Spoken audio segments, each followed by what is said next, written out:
The Sri Lankan conflict was a prolonged and violent ethnic conflict that took place in Sri Lanka, primarily between the government of Sri Lanka and the Liberation Tigers of Tamil Eelam, LTTE, a militant organization that fought for the rights of the Tamil minority in the country. The conflict lasted for over 25 years, from 1983 until 2009, and resulted in the deaths of tens of thousands of people. The roots of the conflict date back to Sri Lanka's colonial period, when the British brought Tamil workers to the country to work on plantations. After gaining independence from Britain in 1948, the government of Sri Lanka, which was dominated by the majority Sinhalese population, instituted policies that discriminated against Tamils in areas such as education and employment.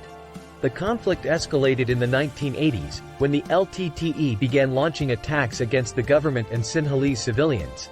The government responded with a military campaign that included human rights abuses and violations of international law. In 2002, the government and the LTTE agreed to a ceasefire and began negotiating a peace deal.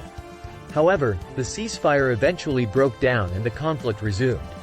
In 2009, the Sri Lankan government launched a major military offensive against the LTTE that resulted in the group's defeat and the end of the conflict.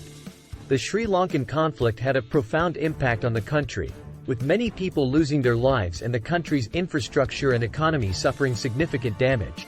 The conflict also had a lasting impact on Sri Lanka's political and social landscape, with the government and the Tamil minority continuing to grapple with issues related to ethnic tensions and human rights.